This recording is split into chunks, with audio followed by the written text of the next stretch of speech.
I know the team is really excited and happy about how the season went, but I'm pissed.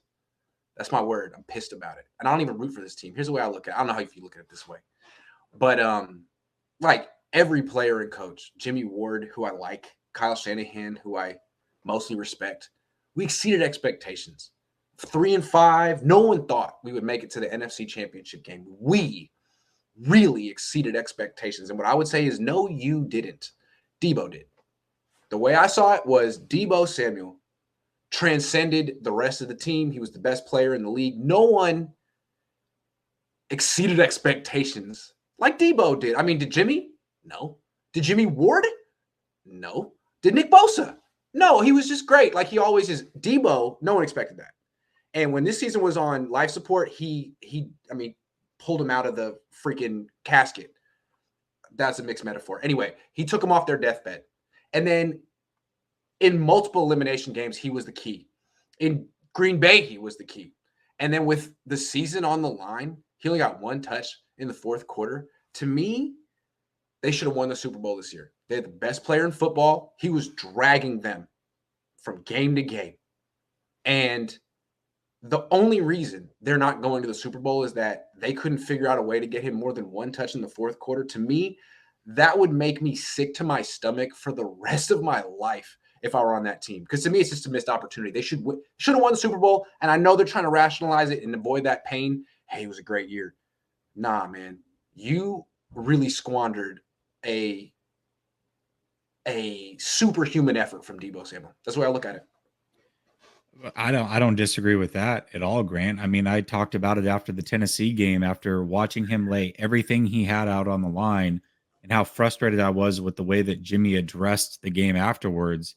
After seeing Deebo do what he did, cramping up, trying everything he can to win, and then you see it again after this game, and he was extremely emotional. It's hard to watch that. It really is, because you know that he poured. It is, and he poured everything he had into it. Everything he had into that game. I've never seen anything like it. It was incredible. He tried to will them to win, He but did. Here's what's funny. He did. I know. No, I know he did. He did it. And then Kyle did. was like, "It's not about you in the fourth quarter." I'm sorry, I'm getting worked up. Football is a very demanding, violent sport. What Deebo did this year is legendary, and they took it out of his hands in the fourth quarter. It pisses me off. I don't even root for this team. It's not right. Well, you know what? We all dump on Jimmy. That wasn't Jimmy's call. That was Kyle's call. No. I mean, there's definitely more at play than just Jimmy. But here's the deal: is I think a lot of people. I've heard you say it even. A lot of people think that Deebo probably had some injuries, which may be the case, but he's going to the Pro Bowl this week, Grant. Sure. He was healthy enough to play in the Pro Bowl.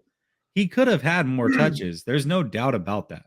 He wasn't on the field for the 2nd-and-1 run where Sherfield missed a block. Why was Sherfield in the game? Who is Trent Sherfield? No offense to Trent Sherfield and his family. I know them. They're cool. But, like, you put him on ice for the whole season, and it's like fourth quarter NFC Championship game. We need you to make a key block. What? How about Deebo? How about hand off to Deebo? No, anyway. And then on 3rd and 2, he's not on the field either. Man, I keep trying to make this on basketball terms. It's like if Michael Jordan only got one shot in the fourth quarter of a Game 7 that the Bulls lost, like the coach is getting fired for that. And we're not saying fire Kyle, but that's a coaching failure. Are you kidding? It's not about you, Kyle. It's not about Jimmy. It's not about anyone but Deebo. Deebo's the reason you're here. Please find a way to get him the ball. And handing it off to him in this game wasn't the answer. They were prepared for that. But the screens were there. They were there. Why did you not call one? Grant, I can tell you right now, I tweeted out, I think it was Saturday morning at some time. It was Saturday at some time, I believe, that the Rams ranked 26th in covering running backs out of the backfield. You saw it play out. Look at what Mitchell did. He got multiple catches in that game, and he was able to make things happen every time he did. Why show that Texas route last week against Green Bay with Deebo and not use it one time in the game? Not one time did they use it. I want to bite my hand off over here. I don't even root for this team. It kills me, man. It just offends my football senses. And it's like Kyle. Kyle is, you talk about the tortoise and the hare. He's the hare. He's the hare. He gets out. He's going to win. He's right at the freaking finish line, and he messes around, and he blows it. 3 times. Not once, not twice, 3 times in the same exact way. He's the hair. Yes, the 49ers should have won the Super Bowl because of Deebo. And the fact that they didn't let Deebo be the reason that they won or lost in the fourth quarter, I'm going to remember that the rest of my life. I think Deebo should remember that the rest of his life. A lot of people, that's why to me, you can't have the, hey, we exceeded expectations because you left bullets in your chamber. You lost with like 3 of your best bullets in the chamber. That hurts. It's got to hurt. That's a bad decision. You didn't leave it all out on the field. You didn't.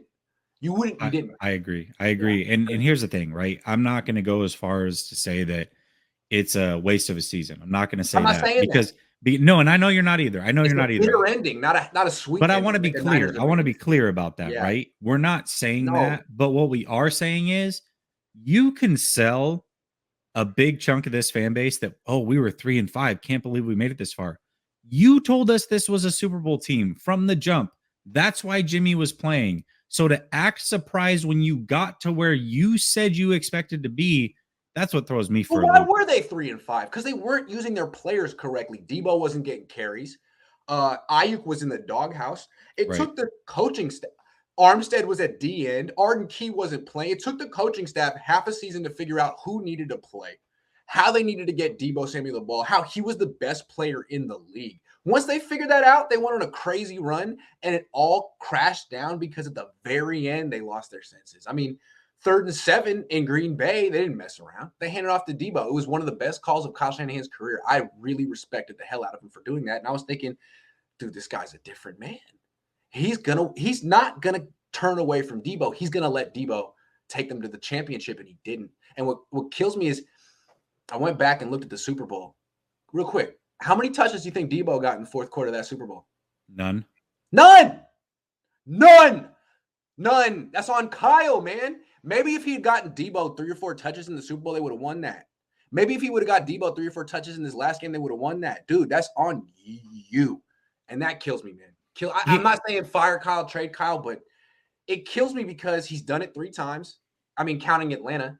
And every time he says, I would do everything exactly the same. So that means it's going to happen again. He's never said, man, I really should have got the ball to Deebo. My bad. Do you know how many fourth quarter points his teams have scored in the playoffs from that Super Bowl forward? Super Bowl forward. So we're talking 7 playoff games. 0. No, not 0. They've scored 9, but 0 touchdowns.